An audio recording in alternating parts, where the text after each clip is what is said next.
As a child, Julia often boasted to her friends about her mother's adventures sailing on a research vessel in distant seas, conquering the highest mountain peaks, and going on archaeological expeditions.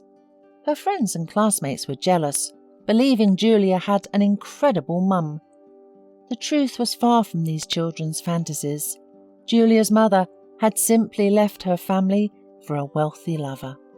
When Julia was 4 years old, her father Thomas was laid off from his job, and times were tough for the family. Meanwhile, her mother preferred a carefree life and soon found a man who could provide for her.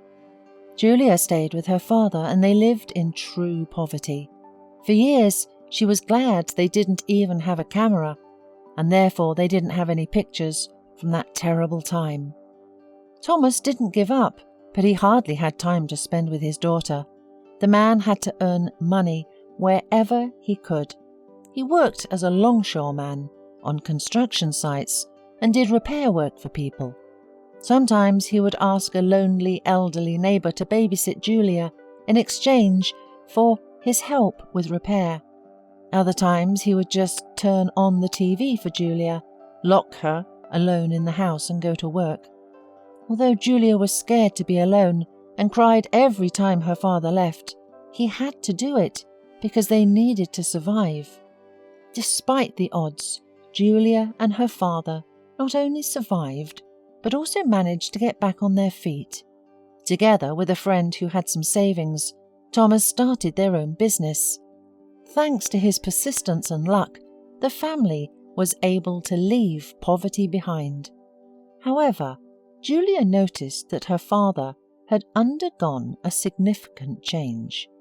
Though he was tough innately, becoming rich had made him rude and cynical, leading him to believe that everything in the world could be bought with money. He no longer respected people, and when she visited his office, she saw him treating his employees poorly, thinking it was acceptable because he paid them well. Julia felt bitter and ashamed of her father's behaviour. Thomas often said that they were only after money. The girl was offended to hear that, but she understood that in most cases her father was not wrong. Time passed and Julia graduated from university and started working for her father's company. Julia's peaceful and quiet life was interrupted by a phone call from an unknown number. When she answered, an unfamiliar woman's voice greeted her and said that it was her mother, Hilary, and that she wanted to see her. Julia was stunned and didn't know what to say, but she wanted to see her and find out what had happened to her. They arranged to meet at a restaurant. As soon as Julia entered the room, she immediately recognized her mother. Hilary rushed towards her, wanting to hug her, but Julia was cold and reserved. Hilary ordered the most expensive dishes from the menu, and it was clear that she was accustomed to the luxury. Seeing Julia's uncomfortable expression, Hilary laughed and said that she had a wealthy husband who had business in the area and that she was happy to be with him. "Daughter, I'm very sorry for what I did to you, but I just couldn't help it. Your daddy is a very tough man, and there was no way he would have given you to me. I couldn't live with him anymore. I called many times, but he said mean things to me, threatened me, and didn't even let me talk to you. I was afraid of him." As Julia listened to her mother's confused story, she suddenly realized that all of her childhood resentments had dissipated. She had come to confront her about abandoning her as a child, but instead she embraced the remorseful woman who no longer seemed like a stranger. The two women sat for a long time, sharing their stories. Julia had always thought that her mother had abandoned her because she didn't love her. But as she listened to her mother's story, she realized that her mother had been struggling with her own issues, and it was never about Julia. Julia was surprised to see in Hilary's eyes a love that she had never seen in her father's eyes. When the waiter brought the bill, Julia paid and took Hilary back to the hotel. She didn't go into the lobby, but stood in the parking lot and waved goodbye as Julia drove away. The girl felt relief after meeting her mother.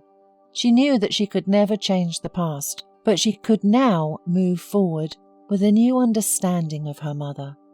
Julia met her mother several more times at different restaurants. She did not say anything to her father because Hilary had asked her to. However, he soon found out about it somehow. Thomas called his daughter into his office and yelled at her that her mother had not come back for her daughter, but for money, because her rich lover had abandoned her long ago, and she did not have a penny. Julia began to argue. And then her father asked if Julia had given her money. The girl replied that her mother had not asked, but she always paid at restaurants for her. Thomas remarked in fury that even this was enough to draw the right conclusions. That evening, Julia had a big quarrel with her father, and she was just leaving when he promised her that she would see everything for herself. And indeed, a few days later, Thomas handed her a DVD. "Is the movie at least funny?" asked Julia. "Everyone is different, honey. I was laughing a long time watching it. You may cry." What Julia saw really brought tears to her eyes. She felt again like the little girl her mother had abandoned. But then Julia trusted that one day her mother would surely return, and now she knew for sure that she had lost her forever. Julia was watching a videotape from her father's office. Thomas was sitting at his desk when Hilary walked in. After a brief exchange of greetings, Julia's father placed a thick envelope on the table and said he would pay a sum on which Hilary could live comfortably for several years, and she would promise to keep her distance from their daughter. Hilary hesitated briefly, then grabbed it, and with a few scoldings, disappeared from the office. Julia watched the video several times. She believed her mother because she really wanted her to love her, and she hoped that they would never part again. But it turned out that her mother wasn't looking for her daughter at all. She was looking for money. Did Hilary realize that in her old age she would be lonely and needless? Probably not. But now she had lost her only child forever.